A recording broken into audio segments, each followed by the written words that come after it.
Hey guys, Viz here. In this video we're going to be having a look at my strategy for Raksha, the Shadow Colossus. In order to get comfortable kills on this boss, you will need to be able to output a solid amount of damage, avoid panic clicking in phase 3, and be comfortable with prayer flicking throughout the fight. Prayer flicking effectively by using soul split in between deflect prayers allows for no food kills. However, this is not necessary when learning and getting your first few kills. Once you've learnt the boss's mechanics, you should then aim to be using soul split in between deflection prayers. I won't be going over each of the boss's special attacks, I however will be showing you how to avoid the special attacks I encounter in every fight. The higher your damage output is, the less special attacks you will need to deal with. Now let's look at the gear I'm using. I'm using the Seren Godbow because I find the damage output to be more consistent than using Ascension crossbows with ruby bakriminel bolts. Nonetheless, Ascension crossbows or higher with bakriminel bolts are a very strong alternative.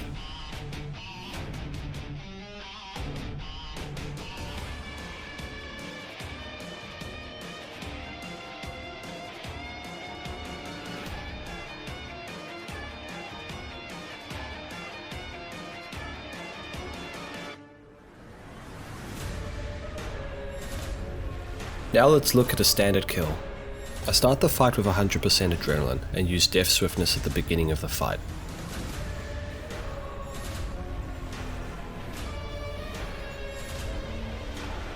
With the first 30% adrenaline, I try to always use the Seren Godbow special to benefit from death swiftness, before using thresholds. After the first 4 auto attacks, you have the first special attack, the tail sweep.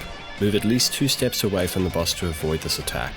He will otherwise charge you if you are not in melee distance when he initiates the special attack. I prefer tail sweeps to his charge ability as it's something you will encounter repeatedly in phase 4, and charge requires a lot more moving around to avoid. Next special attack is the Shadow Bomb.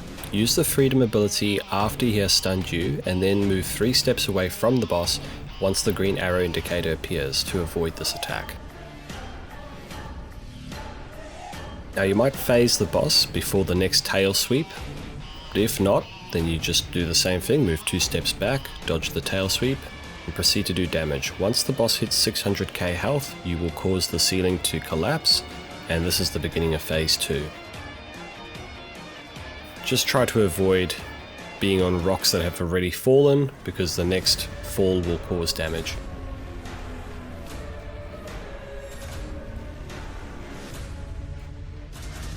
The first special attack in phase 2 is called the Poison Mind. Simply click the orbs that appear as quickly as possible to avoid extra damage. This is a great opportunity to use death swiftness and start really doing a lot of damage to the boss. You can also use this time to activate trinkets like Excalibur and the Elven Shard should you need to, for some extra healing and prayer points.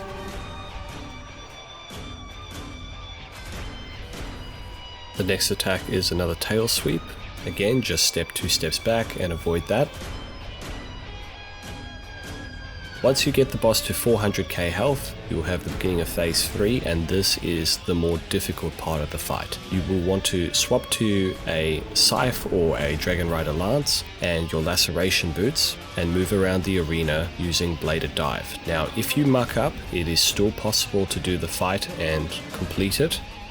If the pools are left too long, he will draw power from them, and every stack of the buff will greatly improve his damage and, more importantly, his damage reduction. This will carry over into phase 4. Again, the first special attack is Poison Mind.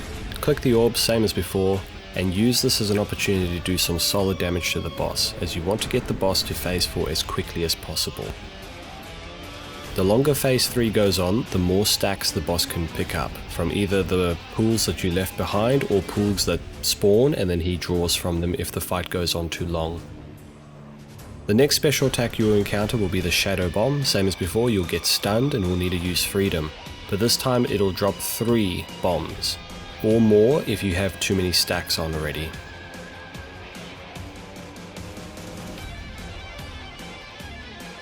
After that we'll have the tail sweep, and at this point you really want to phase the boss before it gets to another Poison Mind.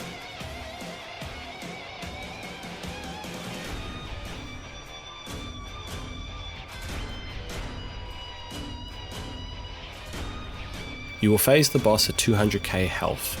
An animation will play and you'll be led into another room, and this begins the final phase. At this point you can relax, as it's just a matter of time before you kill the boss provided you follow the mechanics. You will want to keep melee distance with the boss, as this will force Raksha to use his tail sweep rather than his shadow bomb attack. This is because the shadow bomb will stun and also create a damaging poison cloud where it lands. The best way to get this positioning right is to stand on the middle step and then move off the stairs to avoid the tail sweep attack. Rinse and repeat until you eventually kill the boss. The only other element to consider in phase 4 will be the Erebus charge ability, which you can either break if the stacks are low, or you can stand behind one of the 4 pillars to avoid the incoming attack once it's charged. Erebus charge shield health is dependent on how many stacks of anima Raksha was able to draw in phase 3, so if you do a really good phase 3, phase 4 is an absolute breeze. When you break the Erebus charge, Raksha will scatter a whole bunch of shattered anima all across the ground. When you're feeling more confident with phase 4, you can actually go and pick up that shattered anima and receive a buff. Every shattered anima adds additional 10% to your damage against the boss. This will help you finish phase 4 very quickly and get faster kills. When you're first learning though, you can ignore that entirely and just focus on the mechanics and just bounce back and forth from the bottom of the staircase and the middle step.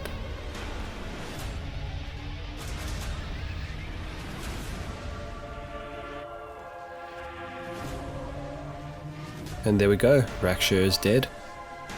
In this situation, I was trying to find my seeds. And eventually I found them. That's it for this video, thanks for watching, and I'll see you in the next one.